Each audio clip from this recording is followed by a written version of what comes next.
Our GA canine training videos, folks, make sure you hit like and subscribe, and that way you'll see all the new ones as they come out.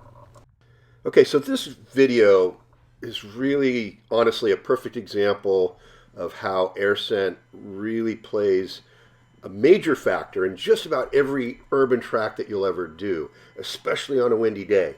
You know, dogs have to be allowed to use wind scent and air scent as they see fit and go back to the track if necessary.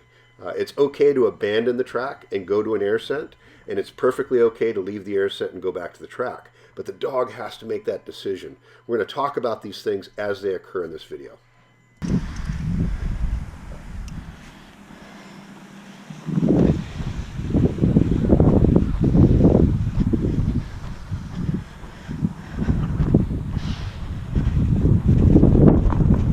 Get it.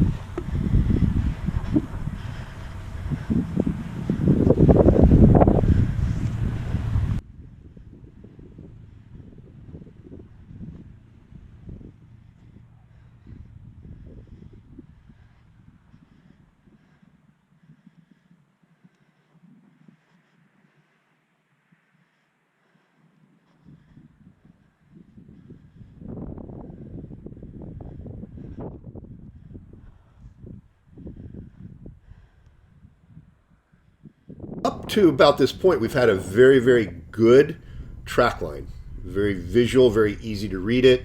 The body language is very, very simple to see, but that's all going to change in just a moment. You're going to see some big behavior changes from the dog as the track picture switches to an air scent picture. And depending on the grade of that air scent picture, or the quality of that air scent picture, will determine what the dog does with it. And right now it's starting to happen. Notice how that head is really starting to pick up as those wind gusts are hitting it right in the face. The intensity level starts to change, and it's going to get even better here in just a second. Watch this behavior right here.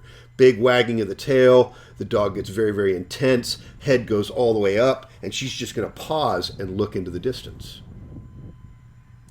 Now, a lot of handlers in this situation would tell the dog to get back to work or push him along, but we don't want to do that here. It's so obvious that this is air scent. If you're feeling the environment and knowing what's occurring, you know that wind's coming right in the dog's face. And so what she's trying to do right here is get to the source of that wind scent, wherever it might be.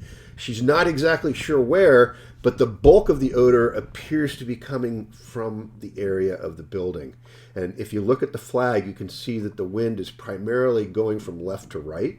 Okay, and what's happening is that scent picture is hitting the edges of the wall and funneling along the side of the building. And watch how this dog processes it.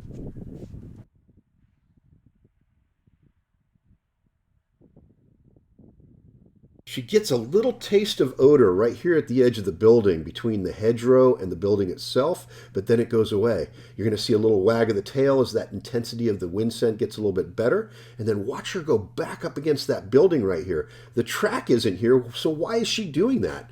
Dogs don't track, or they don't work into the path of most resistance for no reason. This is all odor-based. And what she's doing is using the residual blown odor that's funneled along this building and trying to work it to source. The problem is that initial air scent picture that she had, it's gone away. And this is just what's left of that wind scent. What's left of the wind scent is hitting the ground. It's moving around in different areas, primarily because it's made up of a gaseous material. It's very, very lightweight and subject to environmental exposure and environmental changes. Okay, so right now she's realizing that air scent is altogether gone. Okay, and she's about to try to make a decision. She wanted to use that air scent to get to source, but it went away, so she has no other choice but to go back to the track. And you're going to see that right here.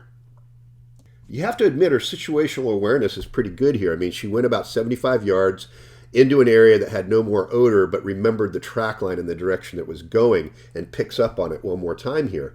And then she makes a really, really nice road crossing come up, and the rest of this track is pretty much done by tracking and trailing. There might be a little bit of air scent, but primarily it's trail that the dog is following. So what's so important about allowing the dog to go on and off track to air scent and back and forth? Well, it's really simple.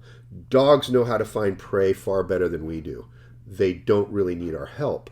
But what they have to be allowed to do is to switch back and forth between these odors as they see fit.